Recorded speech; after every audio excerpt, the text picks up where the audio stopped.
Amigos televidentes del Ciudadano, bienvenidos a este espacio de entrevistas. Esta vez nos acompaña el diputado al Parlamento Latinoamericano, Ángel Luis Rodríguez. Él es un integrante también del pueblo venezolano que está realizando una gira por varios países de Sudamérica y en esta ocasión está también acá en territorio ecuatoriano para realizar ciertos diálogos, ciertas conversaciones con parlamentarios ecuatorianos también. Bienvenido, diputado, y consultarle, conversar sobre lo que está pasando en Venezuela, específicamente luego del lamentable deceso del comandante Hugo Chávez. ¿Cuál es su lectura de la situación que está viviendo Venezuela y esa fricción que existe entre dos líderes como son el presidente Nicolás Maduro y el ex candidato presidencial Enrique Capriles? Bueno, gracias por la atención, ¿no? Porque me he sentido bastante atendido inclusive por todos los medios de comunicación en los cuales he estado. Y bueno, la situación venezolana es una situación política que en el continente y en el Caribe deberíamos estar pendientes de lo que está sucediendo en el país. En el país, por su inmensidad de recursos económicos, continúa siendo un país muy apetecido por Estados Unidos.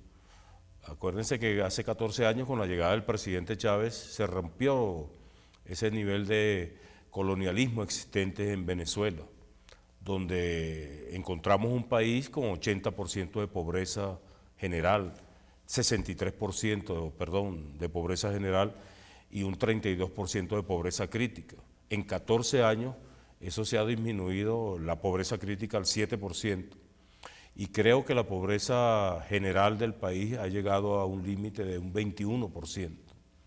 Ese es el país que con el presidente Chávez en su administración, en su dirigencia, con su liderazgo, reconstruimos, porque toda la renta petrolera que se llevaba antes, las clases pudientes del país se las llevaban al exterior, todo ese dinero hoy se invierte y se sigue invirtiendo con el actual presidente Nicolás Maduro en las necesidades reales de la gente. Ese país es muy apetecible y nosotros tenemos una oposición que en este periodo electoral, ante la ausencia física del presidente, creyó dar un salto y tomar el poder en el Estado venezolano, obviando toda la institucionalidad, toda la democracia, todos los poderes, inclusive incitando al asesinato, al crimen que se realizó con 11 venezolanos en el país. Esa es la oposición que no respeta ningún tipo de derecho. Esa es la institución, y ese que usted acaba de decir, Capriles Radowski, habla del apoyo que se le dio por parte de los presidentes de las comunidades de estados latinoamericanos y caribeños, por parte de la Unión de Naciones del Sur, al reconocimiento constitucional de la presidencia de Nicolás Maduro. Él dice que ese apoyo se debe a la mendicidad de los presidentes del continente con relación al poderío económico que tiene Venezuela. Él no entiende que hay un proceso de emancipación del continente, que hay un proceso democrático en el continente, que hay un proceso donde se ha puesto como centro del desarrollo de la nación latinoamericana y caribeña al ser humano. No lo entiende, y por eso esa opinión tan denigrante de los presidentes del continente. Esa opinión es pública y notoria. Pero en todo caso lo que estamos alertando es que esta oposición, apoyada por Estados Unidos, porque un ejemplo lo podemos dar, esa gira internacional de Capriles, esa ida a Colombia y esa suspensión de su gira a Perú, la está dirigiendo el Instituto por la Democracia, que es una instancia conservadora dirigida por Estados Unidos. Esa es la instancia imperial que está dirigiendo la campaña internacional de Capriles, porque es quien anuncia la suspensión de la gira de Capriles Radowski a Perú. Entonces tenemos una situación bien delicada, una oposición que no cree en la democracia, que no cree en la participación, en el protagonismo, una oposición, por ejemplo, que pide una auditoría del proceso electoral y no se hace presente en ella, una oposición que incidió en que el 54% de las mesas electorales de Venezuela se auditaran inmediatamente que termina el proceso electoral. O sea que inmediatamente que termina en una mesa electoral que yo vote y termina, esa mesa electoral inmediatamente se ponen de acuerdo, si hay 5 o 6 mesas, tiran un sorteo y se escogen de esas 5 o 3 mesas y se auditan. La auditoría consiste en que coincida digamos, la conclusión del proceso con los papeles que están metidos en la urna, que es donde uno deposita como elector su voto, como muestra pues de que votó. Y se ha hecho, por ejemplo, por petición de ella misma, la auditoría de todas las mesas electorales del país. Y el 99.98 ha arrojado coincidencia entre lo que dice la máquina electoral y lo que dice el papelito que yo como elector arrojé ahí. Entonces, digamos que esa es una oposición que está jugando al fascismo, como lo vimos ahorita, al desconocimiento total de la institucionalidad. Una oposición que tiene gobernadores, que tiene alcaldes y que tiene diputados, pero no cree en esa instancia que le dio esos alcaldes, esos diputados, esos gobernadores. Una oposición que reiteradamente ha desconocido el Consejo Nacional Electoral en el país. Es una oposición que tiene sus pares en Latinoamérica, tiene sus medios de comunicación en Latinoamérica, porque lo que le sucedió al presidente Correa, hoy reelegido mayoritariamente en este país, es un sinónimo de lo que sucedió en Venezuela con Chávez, cuando le dieron el golpe de Estado, y lo que sucedió en Bolivia. Entonces, andamos en unas giras en el continente, varios parlamentarios, tanto de la Asamblea Nacional como del Parlamento Latinoamericano, reuniéndonos con varios sectores, con la institucionalidad del Estado, con diputados, con medios de comunicación, informándoles realmente lo que sucede en el país. En estos momentos hay una denuncia de que esa oposición ha adquirido unos armamentos de guerra para seguir desarrollando esa práctica política de golpe de Estado y de perturbación económica en la nación venezolana. La escritora Eva Hollinger, y abogada también, ella con frecuencia ha expuesto cuáles son las estrategias de esta telaraña imperial, como la denomina, para desestabilizar los procesos políticos que se están realizando en América Latina. ¿Qué debería hacer América Latina para frenar esos planes, esas estrategias de desestabilización democrática, de inestabilidad política que quieren generar en Venezuela, en Bolivia, en Argentina, en Ecuador? Yo creo que Latinoamérica, y es un legado del presidente Chávez, ha venido, digamos, desarrollando un camino correcto en este proceso, porque el hecho de que hoy tengamos a nivel del continente organizaciones que permiten unificar criterios en el área económica, en el área social, en el área política, en el área militar, la Unión de Naciones del Sur, la Comunidad de Estados Latinoamericanos y Caribeños, que permite generar un consenso, generar en política en el área de la producción agrícola, en el área energética, en el área financiera, en el área económica en términos generales.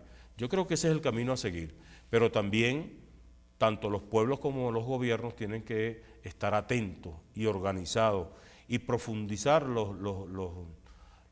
las organizaciones que motoricen los procesos democráticos. La semana pasada estuvo aquí el ministro de Defensa de Brasil, Celso Amorim, quien expuso que ya está en proyecto que se sigan realizando los diálogos para la creación de la Escuela de Defensa de la UNASUR o la Escuela de Defensa Suramericana.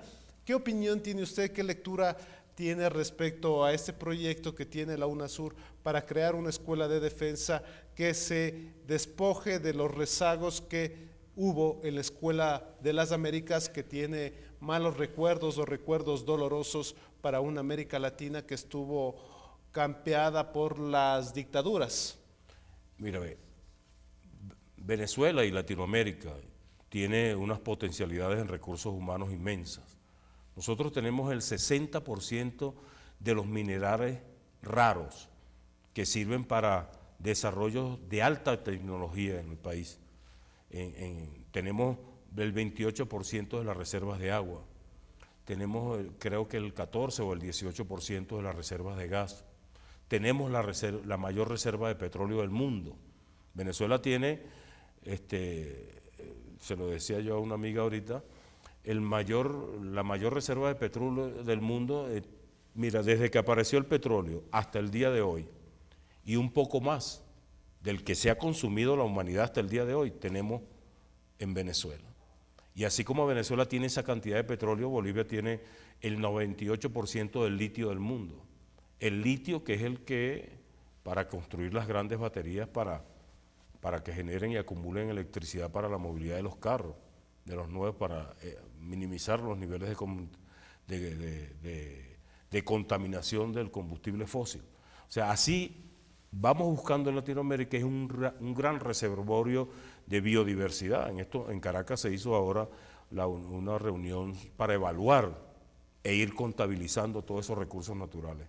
Esa es una riqueza apetecible, esa es una riqueza que no es renovable. Y las grandes potencias imperiales y militares están detrás de esa riqueza. Lo que ha sucedido en Venezuela y lo que sigue sucediendo en estos momentos con una oposición apátrida que no quiere ese país, lo que ha sucedido en Bolivia y lo que ha sucedido en Ecuador, no son eventos fortuitos, es producto de que hay gobiernos que son independientes y soberanos y que dictaminan las políticas en función de las necesidades de los pueblos y de sus pueblos.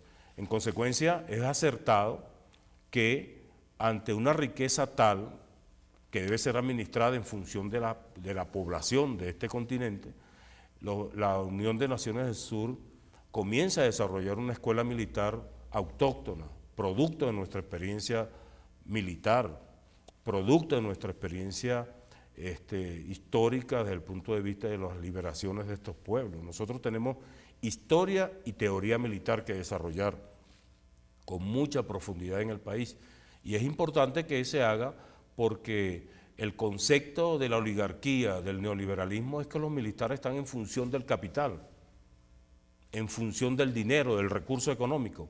Y aquí el concepto que se viene desarrollando es que las fuerzas militares están para proteger a la población, a su pueblo respectivamente. Y hace 14 años eso no sucedía. ¿Cómo hacer para que esa escuela no tenga los rezagos de lo que le había mencionado anteriormente, de la Escuela de las Américas? Yo creo que la actividad democrática que se viene desarrollando en el continente tiene una influencia importante en los altos mandos militares. La dirección política de los países, el juego democrático, el nuevo rol de la Fuerza Armada, el papel protagónico de la población, son elementos importantes desde el punto de vista político y social que influyen en el pensamiento de nuestros militares. Si había una fuerza militar represiva, era la de Venezuela. Con el presidente Chávez comenzó un acercamiento importante de esa fuerza militar a su pueblo y comenzaron, digamos, a ver las necesidades de ese pueblo de cerca y a sentirse como pueblo también, porque la mayoría de la Fuerza Armada Nacional es pueblo, son gente de los barrios, de los sectores medios y bajos de la población venezolana. Nuestros altos mandos no provienen de la oligarquía del país. Y ese proceso de aprendizaje, de conectar esa Fuerza Armada con las necesidades de la gente, que no sirva solamente para reprimir y para asesinar a los pueblos como sucedía aquí, ese proceso también a nivel interno va generando, digamos, dinámicas de reflexión interna en nuestros mandos militares. ¿Hasta cuándo estará usted acá en el Ecuador y la gira que está realizando por América Latina? ¿Qué Creo que países vamos a estar comprende? hasta el miércoles o jueves, ¿no? Vamos a tener varias reuniones, varias entrevistas, vamos a estar en la Asamblea Nacional, vamos a reunirnos con movimientos sociales y políticos, con diputados del Parlamento andino. O sea, es un proceso, digamos, de confrontación de ideas en función de tratar de evitar que ese fascismo que observamos nosotros en Venezuela, por primera vez hay los gérmenes de una política fascista en el país, advertirle a los pueblos y a todas las fuerzas sociales y políticas del continente lo peligroso para eso. Porque no se trata, perdón, del riesgo de perder el proceso venezolano, es que el proceso en su conjunto está siendo observado como un obstáculo para el control de esa riqueza y en consecuencia por eso es que uno observa a un presidente Santos recibir a un criminal como ese que es responsable de 11 muertes de venezolanos en el país, pero además observa una opinión de que, como tú lo acabas de decir, en un proceso de convergencia de todas las fuerzas militares del continente, ¿qué sentido tiene de que yo, presidente de un país, inscriba o busque la manera de meterme en la OTAN? ¿Para qué ha servido la OTAN en este mundo? Entonces, yo pienso que ya ha comenzado a andar más directamente un proceso de intervención, de injerencia, de perturbación de todo lo que viene sucediendo. ¿Cuál es su lectura de la adhesión de Colombia a la OTAN o los nexos que tiene Eso Colombia que te con la estoy OTAN? diciendo, es un proceso que perturba la unidad del continente, que genera, digamos, un obstáculo más, porque ante esa conformación, como lo dice el ministro Amorín, de una escuela bajo otros conceptos, bajo otras teorías, bajo otros métodos, bajo otra concepción de guerra que se tiene que desarrollar en el continente, algún país de nosotros viene y inscribe o pide que se le inserte en una organización transatlántica que ha servido para asesinar niños, ancianos y mujeres en otras partes del mundo. Eso rompe con este concepto que está aquí. Y es lo mismo que viene sucediendo también a nivel económico. Así como se fue construyendo la comunidad de estados latinoamericanos y caribeños, nosotros encontramos hoy una comunidad del Pacífico. ¿Quiénes conforman esa comunidad del Pacífico? ¿Qué políticas se vienen desarrollando en esos países que integran esa comunidad del Pacífico? Y está México con políticas neoliberales, está Colombia con políticas neoliberales, está Perú, está Costa Rica y está Estados Unidos. Creo que me falta uno, no me acuerdo cuál me falta. Pero entonces, esos niveles de conformación continental, donde se viene dando un proceso unitario, generar un nivel de organización de ese tipo es obstaculizar, es ver cómo contrapone una propuesta económica a otra que se viene ya concretando y que tiene frutos importantes. Los niveles de calidad de vida del continente han dado un salto cualitativo importante, porque hemos puesto como centro de ese desarrollo económico al ser humano. Ahora, ¿qué tiene que mostrarnos de nuevo el neoliberalismo en una alianza del Pacífico? Si el neoliberalismo que se desarrolló en este continente nos hundió en el hambre, en la miseria, en el desempleo. No tiene nada nuevo que mostrarnos. Eso es como esa gira internacional que hicieron estos diputados. ¿Qué le van a decir estos diputados de la oposición sobre Venezuela al continente? ¿Qué le van a decir a Europa cuando Europa está sumergida en la miseria, en el hambre, en el desempleo, en la negación de los derechos humanos? ¿Qué le van a decir a Estados Unidos? Diputado, una última pregunta. ¿Cómo usted ve la victoria última del presidente Nicolás Maduro o por qué el presidente Nicolás Maduro no ganó con una amplia victoria con la que ganaba Chávez antes? Mira, hay que entender que Chávez es único, así como fue Bolívar. Pretender comparar los liderazgos nuevos que están en el país con Chávez es un grave error, es un error garrafal. O sea, no tiene comparación. Ninguno de nosotros, de los liderazgos que están presentes en el país hoy dirigiendo la nación que nos dejó el presidente, la patria que nos dejó el presidente, no tiene ninguna comparación con la inmensidad del liderazgo del presidente Chávez. Bueno, se va a quedar aquí hasta el día miércoles, va a conversar con parlamentarios ecuatorianos, ha conversado con parlamentarios de otros países, de Argentina, Bolivia, que viven situaciones similares, en donde se dice que hay también planificación de desestabilizar gobiernos. Sí, hemos conversado, hemos coincidido en las reuniones del Parlamento Latinoamericano, pero nos hemos distribuido el continente, pues. O sea, a mí me tocó venir para acá, a lo mejor me toca ahora ir a otros países, pero en términos iniciales es una primera oleada de parlamentarios que se está moviendo por todo el continente y por todo el mundo. Gracias, diputado, muy amable por su tiempo, por compartir también sus palabras con los televidentes del Ciudadano. Ha sido el diputado Ángel Luis Rodríguez Gamboa, parlamentario latinoamericano. Él es un diputado, un político venezolano que ha sido también miembro de la Asamblea Nacional de su país y ministro de Energía Eléctrica. Nosotros nos despedimos siempre invitándoles a que nos sigan acompañando en una próxima ocasión.